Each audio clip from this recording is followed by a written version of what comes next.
the height of the Cold War. In New York, a man mysteriously falls from a hotel window. In Kentucky, a secret experiment feeds prisoners LSD for 2.5 months. In Montreal, a doctor delivers hundreds of electroshocks to his psychiatric patients. How far did the Central Intelligence Agency go to fight the new communist threat? Germ warfare, brainwashing, even murder.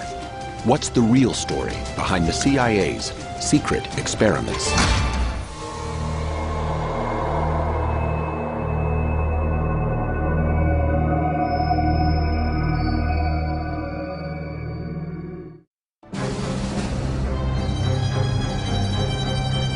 Manhattan, 1953, 2 a.m. on a chilly Thanksgiving weekend. The Statler Hotel on 7th Avenue.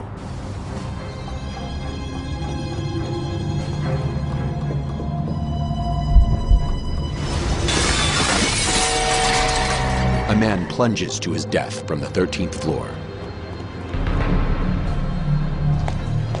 Night manager Armand Pastor is first to the scene. I rushed out, and there I see a body lying next to this partition. I never expected him to be alive, but he was laying there looking at me, trying to speak to me. A very earnest look in his eyes, wide open. And I kept trying to speak to him to see if I could understand what he was trying to tell me. Was it suicide or something more sinister? The dead man is 43-year-old Frank Olson, a biological weapons researcher for the Army at Fort Detrick, Maryland. What few yet know is that Frank Olson also worked for the CIA. Olson's death is just one mysterious piece in a far greater puzzle. One that would shock the average American had they only known. In the wake of World War II, the US government is engaged in a large number of secret medical experiments designed to help win the Cold War. Exposing unknowing members of the public to biological and chemical agents. Developing techniques for mind control to create a so-called Manchurian candidate. Even planning assassinations on powerful third world leaders. What is the extent of these brainwashing experiments? How did the CIA become involved in such far-reaching and disturbing research? D-Day, the end of World War II, reveals the full extent of Nazi atrocities. In the concentration camps, medical research on captives includes experiments with their minds as well as their bodies. The Germans were doing an experiment at Dachau on things like hypnosis and the use of drugs for interrogation to try and find out ways of controlling people, of making people tell against their will. An attempt to master the art of mind control. Many Nazi physicians are prosecuted for war crimes at Nuremberg. But not all perpetrators face the court. Some scientists with potentially useful expertise are covertly brought to the United States by the CIA under Operation Paperclip. Some of them couldn't come in through State Department visa routes because they were war criminals. So Paperclip and other projects were covert operations to route these people around the State Department requirement and get them into the country. The new scientists are quickly put to work to counter a rapidly emerging threat, the increasing power of the Soviet Union. In the years that follow, the Cold War escalates at an alarming rate, with the superpowers competing for military and scientific supremacy. Espionage is the name of the game. The CIA embarks upon a multi-million-dollar, highly classified research program into the covert use of biological and chemical materials, an innocuous term for a frightening array of unorthodox weapons. Bacteria to infect the enemy, poisons for assassinations, truth drugs for interrogations. Spearheading these clandestine efforts is Dr. Sidney Gottlieb, head of the CIA's top-secret chemical division. He was a chemist who developed the methodologies for the tricks of the trade, the stuff, if you watched a James Bond movie, that Q used to give. Gottlieb works closely with Army scientists at Fort Detrick, Maryland, developing biological weapons for the agency's use. Included in the medicine chest at Fort Detrick would have been anthrax, the plague, brucellosis, all the major diseases. In 1953, these special operations at Fort Detrick are headed up by Frank Olson. The week of Thanksgiving, Olson's in New York on a doctor's visit, but details are sketchy. He never makes it home. His family learns of his death early Saturday morning. Olson's son Eric is 9 at the time. And they basically said, you know, we have something we have to tell you, and proceeded to say that my father had fallen or jumped out of a window in New York City. The story is as vague as it is devastating. There were no details, absolutely none. That whole confusion about fall or jump began from that first moment. According to the medical report, Olson's neck and face are badly lacerated. At the funeral, the casket remains closed. And the explanation there was that they said he was too badly injured to be seen. Unbeknownst to the family, present at the funeral are 2 men from the CIA, Dr. Sidney Gottlieb and his deputy, Dr. Robert Lashbrook. For there's something Olson's family doesn't yet know. Agent Lashbrook was in the New York hotel room when Olson fell out the window and died.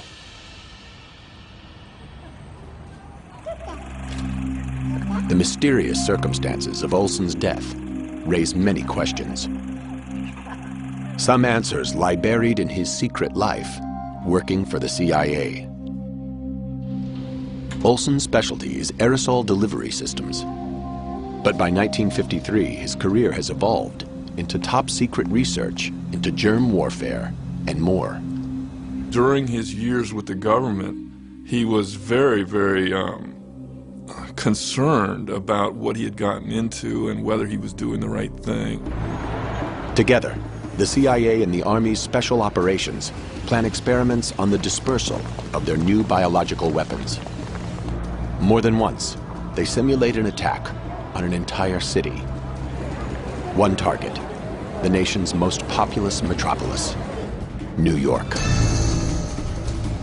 The intention, to evaluate how easy it is to poison a city by releasing bacteria into the subway system. Staff from Fort Detrick, posing as industrial contractors, position themselves over the subway vents. They surreptitiously drop harmless bacteria onto the tracks, while monitoring agents wait to take samples throughout the network. Turbulence from the trains quickly carries the germs through the tunnels, infecting the entire subway system in a matter of minutes. With a more lethal substance, a similar attack on an enemy city could be efficient and deadly. The CIA is not alone in its effort to develop new weapons against the communists. America forms a tripartite agreement with Canada and Great Britain, the 3 nations working together to win the Cold War. British research into biochemical warfare is carried out at the Army base in Porton Down, southwest England. Porton Down led the world in biochemical research during the 30s and 40s. Porton Down knew about the attempt to infiltrate the subway system in New York. There was a constant exchange of information. It was very normal on any given day to find 1 or more American scientists at Porton Down. In May 1953, scientists at Porton Down are researching one of the most lethal nerve agents known to man, sarin.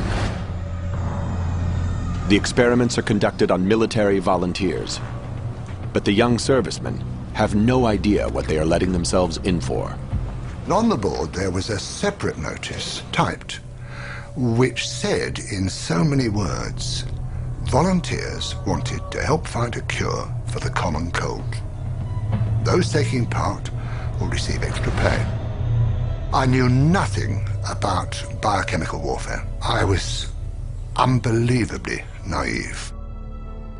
By volunteering, Ken Earl becomes an unsuspecting guinea pig in the war against the Soviets. On May 4th at Porton Down, he and 5 other Air Force men are led into a small room by 2 technicians. We were told by the 2 men to roll up the left sleeve so the left arm was exposed.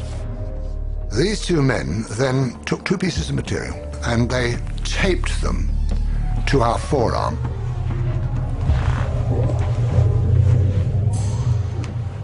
They then gave us each a respirator and that we were not, under any circumstances, to take off the respirator. And the door was sealed behind us. It was very, very poky, a small building. And I found out since it was a gas chamber, which puts the fear of death into you, of course. And this technician, with a vial and a pipette, went round each of us, and he dripped onto this piece of material 20 drops in 2 rows. And it was a colorless liquid. I didn't know what it was. I didn't question it. The clear liquid is sarin nerve agent. It is quickly absorbed into the arm through the skin. The effects are immediate. I became absolutely claustrophobic. I didn't know what sheer terror there is in being trapped and not being able to breathe properly. You feel you can't breathe. I was sweating profusely. And I felt so ill. And I now, even today, have nightmares about it. After half an hour, we were released, gasping and spluttering and sweating into the open air. Beautiful sunny May morning. Absolute bliss. What a wonderful thing to be alive. The corresponding paperwork clearly states the purpose of the experiment is to determine the lethal dose of sarin. They quickly get their answer. 2 days later, another group of 6 had exactly the same thing done to them. But sitting in my seat was a young 20-year-old called Ronald Madison. And, quite frankly, he was dead within 45 minutes, the most hideous death anybody can ever have. Foaming at the mouth, an ambulance driver described it as like frog spawn coming out of his mouth. Terrible death. Based on the dates in his passport and known previous visits to Porton Down, there is a good chance that Frank Olson witnesses this fatal experiment. According to investigative reporter Gordon Thomas, Olson voices his concerns to a man named William Sargent. Dr. Sargent was the most eminent psychiatrist in Britain. He ran the Department of Psychological Medicine in St. Thomas's Hospital. During the Cold War, Sargent's expertise is sought by both British and American intelligence. He would decide whether one of our agents, one of MI5 or 6 agents, was okay, whether you're going to blow the whistle or not. Frank Olson tells Sargent what he's seen at Porton Down. And he told him, I've seen things that shouldn't be going on. Sargent apparently has doubts about Olson. Can the American still be trusted with top-secret research of the Cold War? By summer 1953, the Korean War is ending. Shocking news has flooded the airwaves. Captured American pilots confessed to dropping biological weapons on North Korea. The germ bombs were loaded 15 minutes before our mission, while ordinarily our aircraft were loaded 2 hours or more before a mission. The U.S. vehemently denies the charge. The United States has not and is not using germ warfare of any kind in Korea. The communists must have brainwashed the pilots into false confessions. But how? The agency is determined to find out. There was a real fear in the CIA that the communists had ways of doing things, of interrogating people, of making people act against their will, that could be breakthroughs. To combat the new threat, the CIA launches its own intense quest to master the art of mind control. They were looking for ways to manipulate and control human behavior. They looked at chemical substances. They looked at things like electroshock. One drug in particular catches their attention: lysergic acid dithylamide, LSD. The hope was you could use these drugs to soften up somebody for interrogation, or you could use them offensively for mind control programming and getting somebody set up for operations. 10 years before its recreational heyday, LSD becomes the focus of the CIA's quest for the perfect truth drug. There's just one technical hitch: how to find suitable subjects. One CIA guy said to me, we couldn't really test on housewives in Northern Virginia. That wouldn't have been okay. So they found street people, they found prostitutes, they found prisoners, they found minorities to whom the CIA at the time did not put as much value on their lives as other people. At the Federal Addiction Research Center in Lexington, Kentucky, Dr. Harris Isbell is contracted by the CIA to study the effects of prolonged exposure to LSD.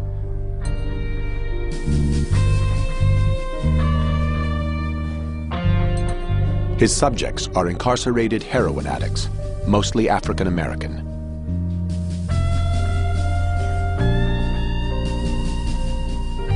The deal down there was unbelievably gauche. They had prisoner volunteers who came in, and they would be given LSD as part of the experimentation, and then as a reward given heroin.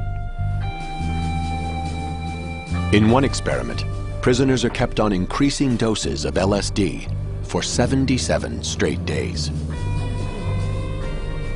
Dr. Isbell called it the most amazing demonstration of drug tolerance he had ever seen. A lot of these things just violate any kind of common sense and basic medical ethics. That you would think it would be impossible that doctors would do experiments on drug addicts, giving them hallucinogens, and then as a reward for participation, they would get more drugs of addiction. But these things actually happen. They're absolutely documented. Institutions throughout the United States sign up for CIA research, patriotically serving their country in the fight against communism. While the CIA explores the effects of LSD on the individual, the Army extends its own research to turning on entire battalions. This experiment with hallucinogenic drugs was filmed at Edgewood Arsenal in the 50s. And they were given LSD, and they were given orders to march in formation, and instead of staying in formation, they wandered off in different directions, or laughing and joking, totally disorganized.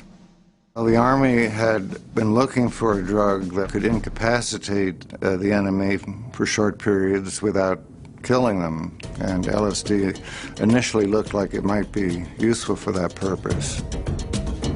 These tests use military volunteers who know they are taking a drug. The CIA has a different mission in mind: to test the drugs covertly. You might give it to a Russian diplomat at a cocktail party, and you wanted to see how he'd react. Could you recruit him after he'd been given LSD? So unwitting testing was the name of the game. The CIA establishes safe houses in Manhattan and San Francisco. They enlist prostitutes to lure in possible suspects and slip them LSD. Local gangsters are used to simulate enemy agents with secrets to share. The agency listens in, hoping the lethal combination of the girl and drugs will get the man to talk. Narcotics agent Ira Feldman is responsible for finding those unwitting subjects. We got prostitutes to come in and speak to these guys. And these prostitutes would put something, which I found out later on was LSD, into the drink and make them talk. And 10, 15 minutes later, they'd be spilling their guts, whether it be state secrets or narcotics or murder. But at the height of the Cold War, interrogating domestic gangsters is just a practice run. The real challenge lies in field operations overseas, on the fringe of the Iron Curtain. Western and Eastern Europe were the front lines of the struggle against communism. So if a defector came in and they wanted to try a new substance on them, they would send in American intelligence people. In occupied Germany, the CIA hones its techniques for getting at the truth. The potential victims for interrogation are endless. Defecting scientists with valuable information to share. Suspected double agents selling secrets to the communists. All are fair game for the CIA. A person would be taken to a safe house in a secure location. They would be kept there for a period of at least days. They might have sleep and food deprivation. They would have possibly alcohol, barbiturates, hallucinogens, and other medications administered, and then a variety of interrogation techniques would be applied. In order to fully test these techniques, the agency must pursue the interrogations to the bitter end. There was an expression the CIA was using called terminal experiments, which were experiments that would lead to death or vast injury to the person. Among those who witnessed these experiments is Fort Detrick scientist Frank Olson. His passport shows several trips to Germany, including summer 1953. He is deeply disturbed by what he sees. On his way home through England, Olson visits once more with intelligence consultant William Sargent. To quote what Sargent told me, Frank was very different when he came back that time. He was quite aroused, in a sense, angry, upset.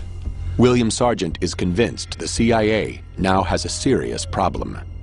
Its Cold War secrets are no longer safe in the hands of Frank Olson. So by the time Olson was on a plane out of RAF Northolt on the way home to Washington, Sargent has called his controller at MI6 and said, "We have a problem." That information would have gone up the chain and it would have eventually reached Washington. Alice Olson notices a definite change in her husband upon his return. That last summer when my father came back, my mother said that she knew he was very upset. Olson's likely witnessed top-secret experiments that few within the CIA even know about. Frank Olson had an incredible storehouse of knowledge about top secret matters concerning biological weapons and substances. And as such, he would have been a person who there would have been great concern if he had started to talk publicly. As head of mind control research, Sidney Gottlieb is the one man who knows the full extent of Olson's knowledge. If Olson's been sharing state secrets, Gottlieb needs to know. He decides to conduct a little experiment of his own. Deep Creek Lodge in Maryland, Wednesday, November 18th, 1953. Frank Olson and 6 colleagues from Special Operations at Fort Detrick attend a clandestine meeting. They are joined by counterparts from the CIA, including Sidney Gottlieb and his deputy, Robert Lashbrook. The invitation, which for some amazing reason we still have, it described the cover story, which was this was a bunch of wildlife journalists who were meeting in the woods to discuss wildlife journalism. According to CIA documents, after dinner on Thursday night, Gottlieb slips a small amount of LSD into a bottle of Cointreau. So according to Gottlieb, when I met him, they were concerned that what if a scientist was kidnapped by the communists, and what if the enemy drugged that scientist, would he be forthcoming? And they were going to test this by staging a scientific meeting and drugging the participants. And that my father was just one of a number who got this drug.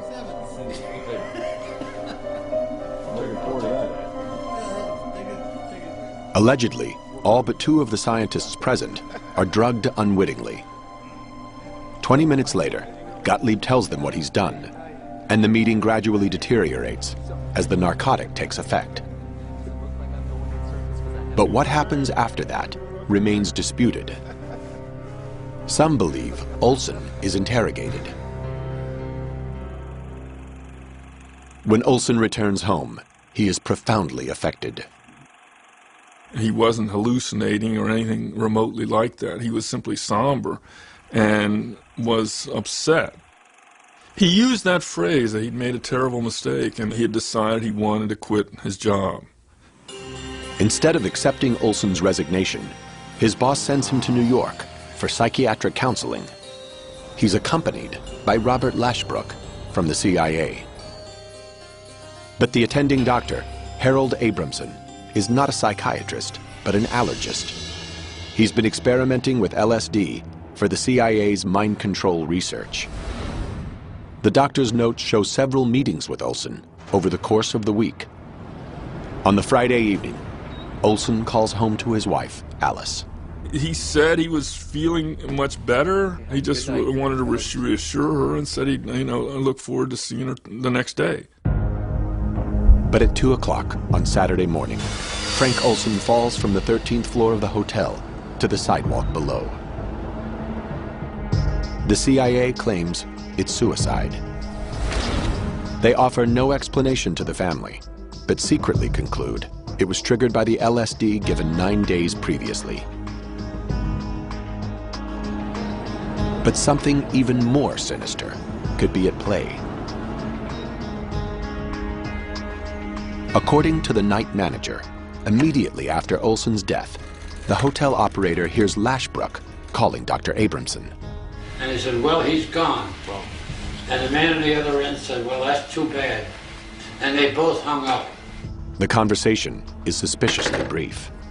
An unexpected suicide of Abramson's patient would usually warrant more lengthy discussion.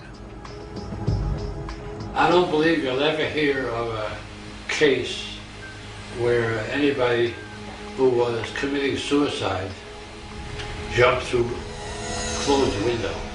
I think he was trying to tell me that somebody threw me out the damn window.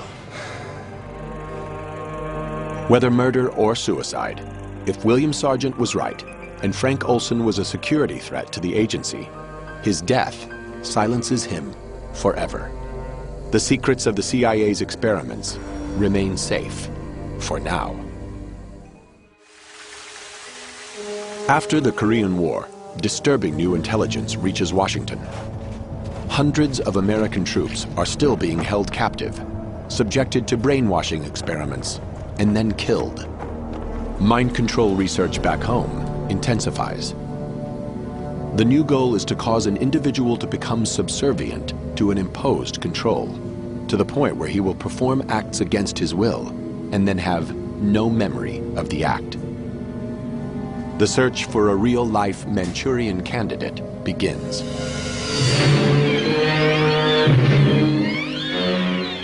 In the Hollywood classic directed by John Frankenheimer, a hypnotized soldier is programmed to assassinate a presidential candidate.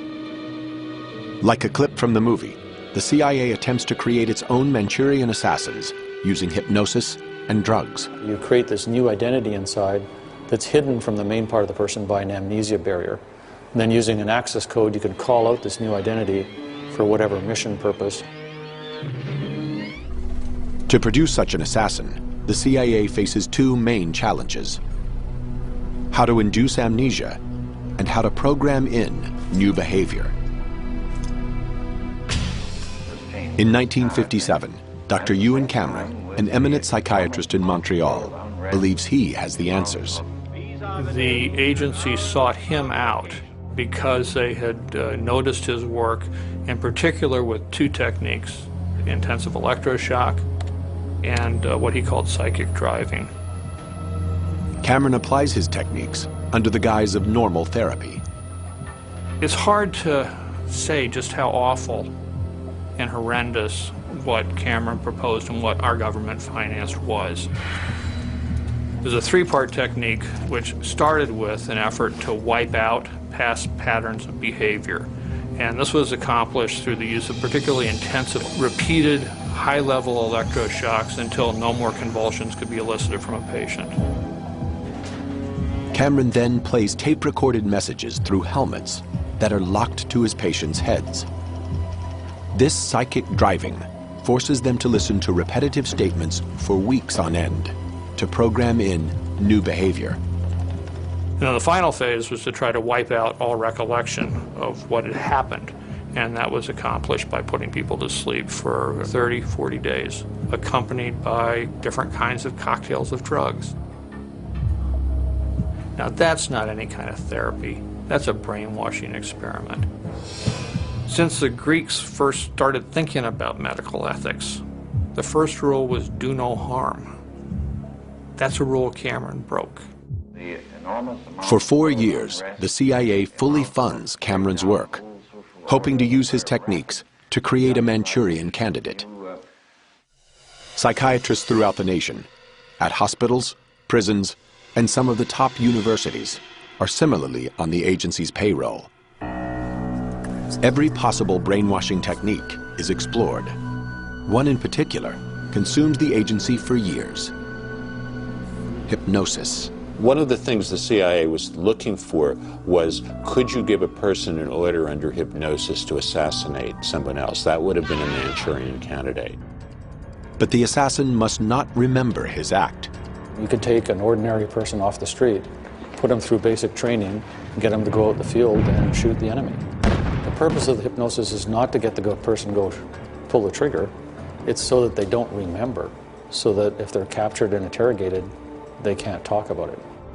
The evidence suggests there's only one man the agency seriously considers for a Manchurian assassination: Fidel Castro.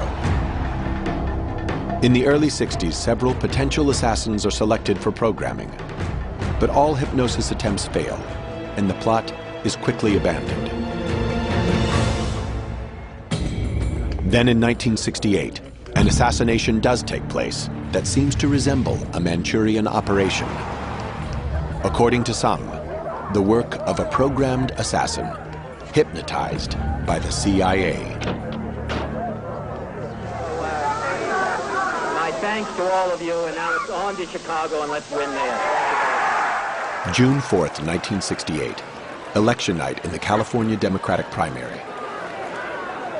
It's midnight, and Senator Robert Kennedy delivers his victory speech in the Ambassador Hotel. He's ushered out through the crowded pantry. Suddenly, shots are fired.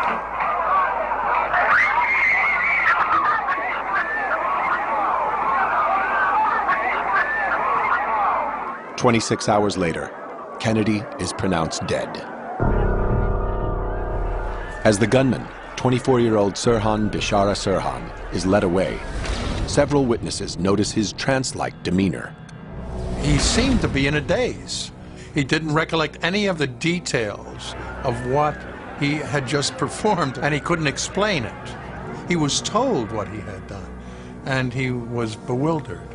Sirhan's apparent memory loss is seized on by conspiracy theorists. They are convinced Sirhan's a Manchurian candidate, hypnotized by the CIA to assassinate Kennedy, the culmination of 2 decades of mind control research. But why would the CIA want Robert Kennedy dead? Sirhan's attorney believes there are 3 motives. Number 1, Vietnam.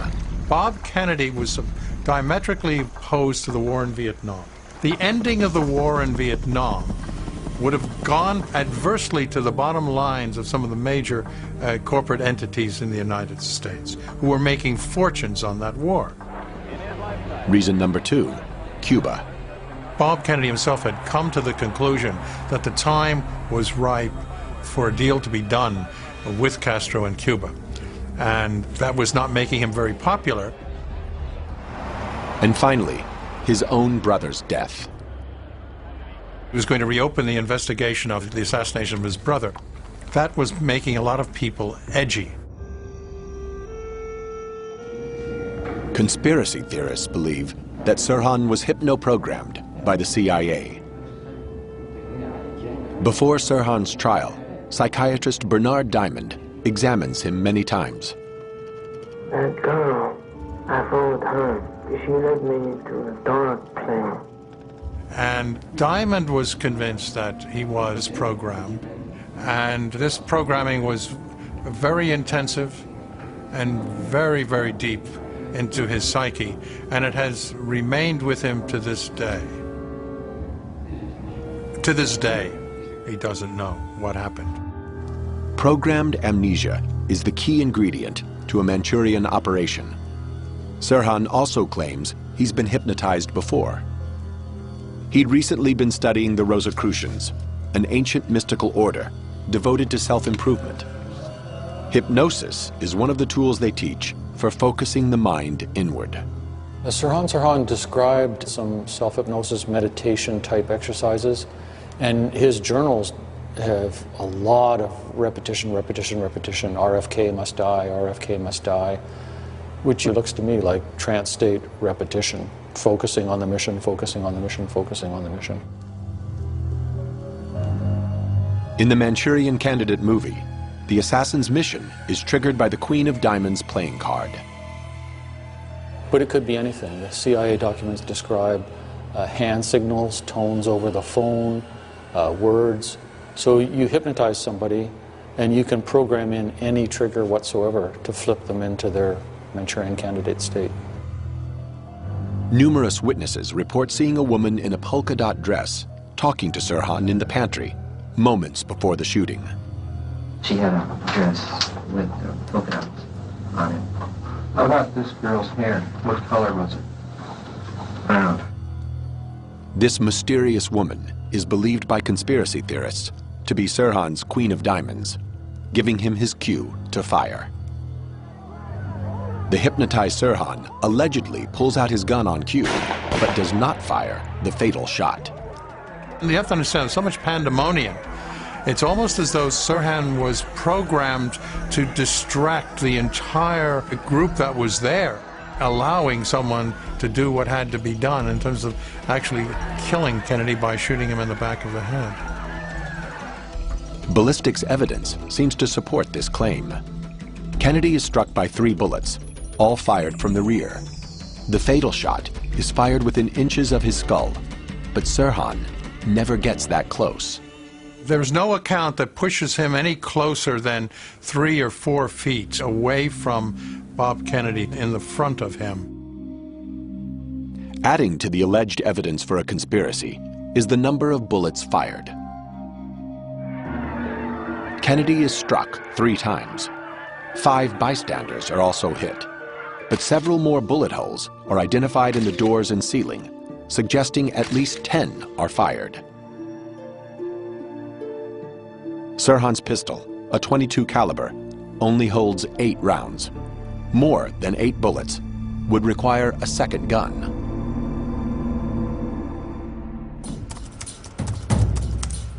Historian Mel Ayton has spent years investigating the assassination. He tries to track down the girl in the polka dot dress that was supposedly seen talking to Sirhan. After going through the film footage taken in the Ambassador Hotel that night, I have isolated an image of a girl in a polka dot dress standing next to a guy who looks like Sirhan. But it's not him. The accounts of Sirhan with the girl in a polka dot dress are possibly a case of mistaken identity. Ayton believes that Sirhan could have shot Kennedy at close proximity from behind, even while standing 3 feet in front of the senator. When Kennedy was moving through with the crowd through the pantry, he turned to his left to shake hands with the kitchen workers. Kennedy reaches across with his right arm, presenting Sirhan with the right side of his body as a target. And then Robert Kennedy was shot under the armpit because obviously his right arm was being raised as a defensive reaction. And then the arc of the gun was pursuing Kennedy's head as Kennedy was going down. To determine the number of bullets fired, Ayton sends acoustics expert Steve Barber a copy of the only complete audio recording to exist of the assassination. All of a sudden I hear pop, pop, pop. And then a blood-curdling, high-pitched female scream just after the shots. 2 unidentified thumps occur just 3 seconds before the first pop. I rule thump number 1 completely out. It sounds like the microphone has bumped into something. Thump number 2, I think, is either a door banging into a wall or a balloon exploding. A graph of the recording clearly shows a spike each time the gun is fired. Distinctly, 8 bullets were fired. If the conspiracists believe there are more than 8 gunshots, then they're going to have to explain the lack of those gunshots being captured on this recording. There is no doubt in Ayton's mind that Sirhan was the lone assassin, and the CIA had nothing to do with it. Many hypnosis experts question the entire validity of the Manchurian Candidate theory. I don't think that a trigger that would move someone into hypnotic state where they would commit murder would really work. The CIA itself apparently reaches the same conclusion. By 1968, after investing millions of dollars, the agency abandons its research into programming a hypnotized assassin, concluding it can never work. You do not relinquish your will, you do not become a dupe, a patsy, or a mindless automaton, despite some public beliefs that this may be the case. In 1972, Sidney Gottlieb terminates the agency's research into the biological and chemical control of human behavior, citing its decreasing relevance to clandestine operations. The American public remains oblivious that the CIA's mind control program ever existed. But on June 11, 1975, the Washington Post reports on a civilian scientist who was unwittingly given LSD and jumped from a Manhattan hotel window. No names are mentioned, but the Olsons immediately recognized the story of their father's death 22 years ago. They decide to go public. All the major networks attend, as the Olsons add Frank Olson's name to the list of victims of the CIA. The source for the article describing Frank Olson's death is the Rockefeller Commission report. Triggered by Watergate, it's a presidential inquiry into illicit domestic activities by the CIA. The Olsons decide to sue the agency for their father's wrongful death. This death was the result of CIA negligence and illegality on a scale difficult to contemplate. And within 10 days, we were sitting in the Oval Office of the White House getting an apology from Gerald Ford himself. The family receives $750,000 for Frank Olson's death. Spurred by the media reports, Congress launches its own investigation into the CIA, chaired by Senator Frank Church. Sidney Gottlieb and Robert Lashbrook are summoned to testify. Well, there was, of course, claims or thoughts that maybe great things could be done with hypnosis. One small project in which we had a hypnotist do some experiments, primarily to see what the limitations of hypnosis might be. Can you make a person do something under hypnosis that he would not ordinarily do? The revelations are staggering. 80 institutions have been contracted by the CIA for mind control research, costing the taxpayer the equivalent of $30 million today. The committee concludes the agency demonstrated a fundamental disregard for the value of human life.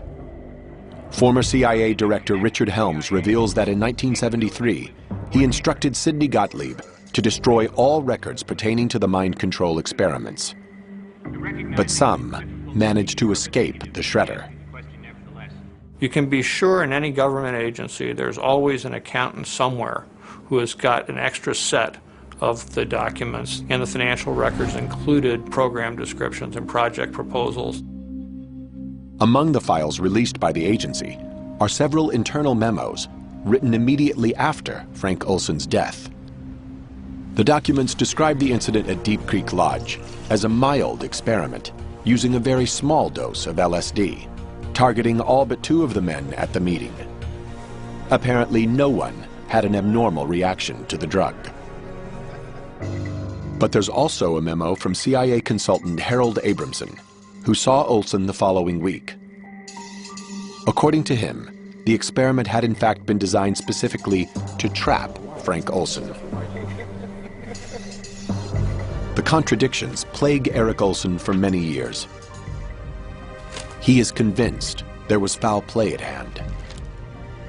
In his quest for answers, he finally turns to the one man he knows he can trust: his father. When the backhoe started digging, and it was early June morning, 1994, I thought, yes, finally, we're gonna open this thing up. Supervising the exhumation is forensics expert Professor James Starrs. The body was, as I would say, in unusually well-preserved condition. One thing is immediately apparent. There were no lacerations evident on his face and head. This is in direct contrast to the medical report and the story told to the Olsons. There was something else the CIA didn't want the family to see.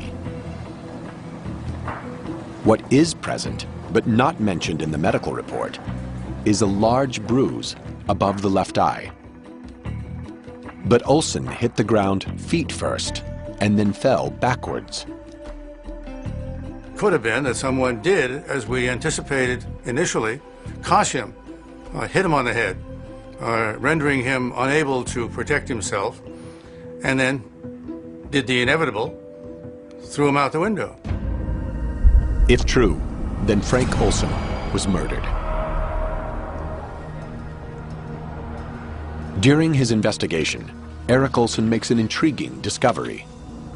The same year Frank Olson dies, the CIA publishes its first assassination manual. And that assassination manual specified the ideal way in which you murder somebody, but you make it look like an accident. And the best way, they said, to do this was from a fall from a high window, at least 75 feet. And they said you should stun the subject, that's the verb, stun the subject before dropping them with a blow to the temple above one of the eyes. The pattern was identical in every respect to what we found and what we interpreted from the remains of Dr. Olson. I think that Frank Olson was intentionally, deliberately, with malice aforethought, thrown out that window. But investigative reporter John Marks disagrees. I spent an incredible amount of time researching this question. I never found any evidence at all that Olson was pushed out that window. I think you have to face the facts here that when you're doing this kind of government illegal, immoral, top secret work, you have to be prepared to face the consequences, which include disposal of problematic people. Well, what other cover story can you tell besides suicide? In the fight against communism, the government sacrificed the rights of many individuals.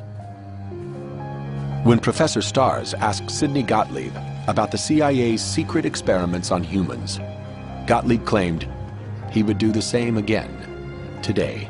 He said, "You do not know that I had the safety and security of our country in my hands." During the Cold War, it seemed that almost everything was justified, and if you were against it, you weren't patriotic. In the climate of the Cold War, or in all of human history, the basic motto is war is hell. And you've got to do a lot of bad stuff, and a lot of people die and get hurt. But we justify it because we need to do what we need to do to protect America. This is the bind that we're in as a culture. What can we justify in the name of national security? Can we justify medical atrocities? Apparently.